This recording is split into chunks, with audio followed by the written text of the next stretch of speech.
Hi girls, I'm going to tell you about your Chapter 4 VoiceThread project. You've already used VoiceThread and you know how to use it, so that'll make this a lot easier. But for Chapter 4, the whole subject of the whole chapter is images of the church.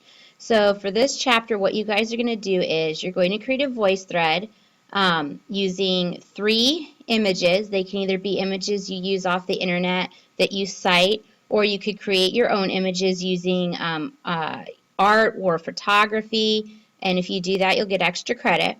But the main things you're going to do are first, you're going to start with the image of the church you think of when you think of the church, which is the first thing that pops in your head, and you're going to explain that. Then you're going to choose one of the images from Chapter 4 that really connected with you. You're going to explain what that image means in the context of the textbook. So, for example, when we say the church is the vine and the branches, what does that mean? Then you're going to say why you like the image. And then third, you're going to propose your own modern image of the church. And so I have more details on the project in the Unit 3 course materials, which you see right here in the highlighted section. If you click on that and you go to the left-hand side, you see the table of contents. You're going to click on the Chapter 4 VoiceThread project. Here's all the information. This is a Word document that tells you all the details. This is Mary Frostensky's VoiceThread. I think I already showed it to you guys when we did our other VoiceThread project, but I really like it because she combined her own artistic skills with using VoiceThread to present it. And it was also just a very heartfelt reflection. But if you watch hers, you'll see how simple but meaningful the project is. Here's a link to the VoiceThread website. And finally, this is an optional reflection guide. If while you're reading the chapter or watching the flipped lecture, you can use it to help organize your thoughts. If you go back here to the main Moodle page and you scroll to the highlighted section, for Chapter 4, I did a series of flipped lectures on the images of the church like I did for the Hesed series. So if you scroll down, all the Chapter 3 stuff is at the top, and then here's your Chapter 4 quiz, and then here's the Chapter 4 optional flipped lecture series. You don't have to watch it. There's no assignment after it, but I figured you could either watch the flipped series or read the textbook. I really don't think you need to do both, but it's there for you. So going back to the course materials chapter, and there's one other thing I had put in there, and you'll see it here. It's called Creative Commons. Creative Commons is basically a way people can license their creative works and allow other people to easily identify whether or not they can use them.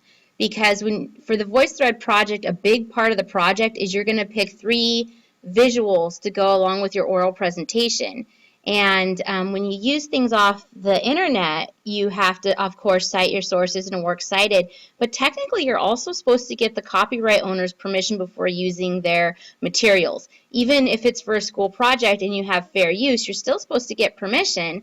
But we don't often do that just because this is a new world and we're still getting used to the rules. So Creative Commons is a way that you could give your licenses to your own stuff and then allow people to use it. There is a video right here about it. They also have a search feature on their website that allows you to search for images and digital media that you would have permission to use. And I just wanted to make you aware of it. I'll talk more about it next week just so you know it's out there.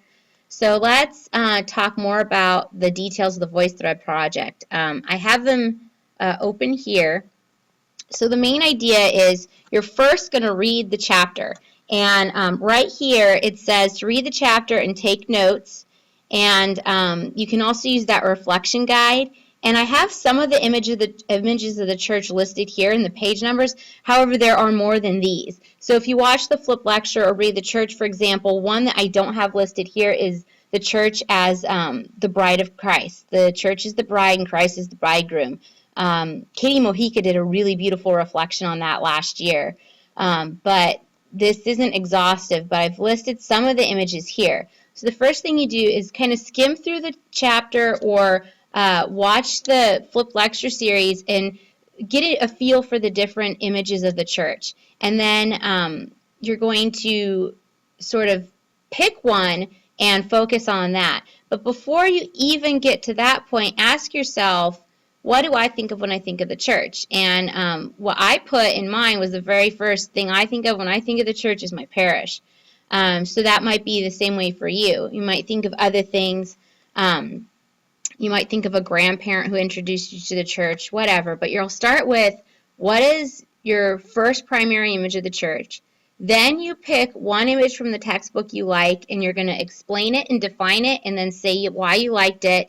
And then the third part is to come up with your own image of the church. And if you watch Mary's VoiceThread, she proposed, uh-oh, the lights went out. Well, I'll have to ignore that. She proposed an image of the church as a mom hugging a child after school. And the one I chose was an angel with a broken wing, because we're both sinners and saints. So you're going to come up with your own and then have a visual image to support it. So you guys already know how to get into VoiceThread. And even if you have any trouble getting into VoiceThread while I'm not there, you can always wait till next week. So once you've got an idea of the images of the church, then you need to gather 3 images that you'll use in your project. So it's very simple. You only need 3 visuals. And again, I have the information about Creative Commons for you. You'll need a title slide that identifies the image of the church you're going to analyze, and your name and your period. So what that means is whatever image from the textbook, you have to have that identified on your title slide. So if you chose the vine and the branches, the Good Shepherd, whatever it is, let me know that that's the one you have so I know it, and your name and your period. And you can use PowerPoint to make the slides and then upload them to VoiceThread. Just remember, if you put a video into your PowerPoint and then upload it to VoiceThread, the video will not work. You have to upload the video independently. You don't have to use videos in your VoiceThread. If you look at my example, I used a clip from the Gospel of John movie because I was using an image from the Gospel of John, but you don't have to have videos. But just know that if you are going to put videos in, you have to upload them independently, and you can't just put in a link to a YouTube video. You actually have to have the video and upload it. So you're going to need your 3 images, a title slide, then your voice narrative. And as you can see over here in step 4, you're going to need to write a script, because if you watch my VoiceThread, you'll notice it kind of rambles because I didn't have a script. You're going to want to have a script to keep yourself organized, and you'll have to turn that into Moodle. And you're going to keep it brief. You only really have 3 things to talk about.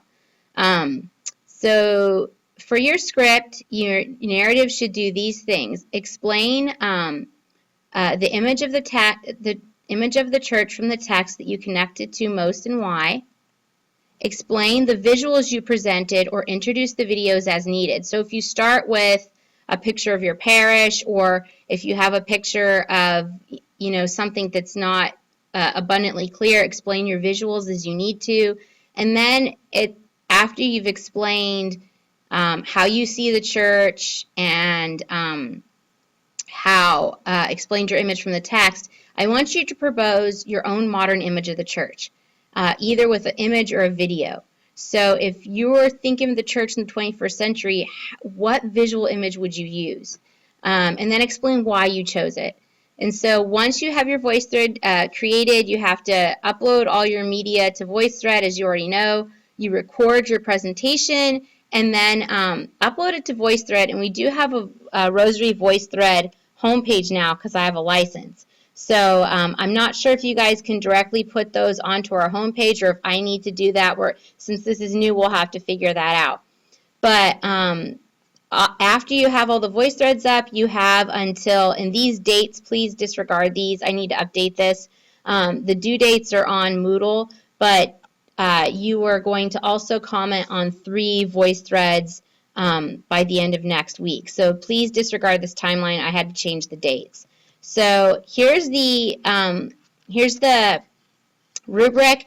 Your first part, the quality of your analysis of the images, the image from the text and your own image, the quality of the visual presentation, quality of the oral presentation. Did you have all the content? The quality of your responses to the other presentations, your works cited, and your works cited page. There should also be points for your script here. Did I forget that? Let's see. There's credit recovery or extra credit here for original artwork. Let's see, is the script here? You also need to upload your script. And here's the reflection guide. I'm looking at the rubric. Do I see the script? Content. Ah, here it is. It's under content requirements that you upload the script. Okay, so that's the basic idea of the VoiceThread project. I'm sorry I couldn't be here today, but you can start thinking about this and working on this in class the sub today. If you have any questions, you can just wait till next week.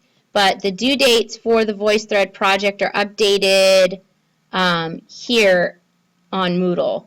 So if you scroll down to the highlighted section, here are all the components. So it says VoiceThreads Works Cited, that's going to be due March 24th. VoiceThread Script due March 24th.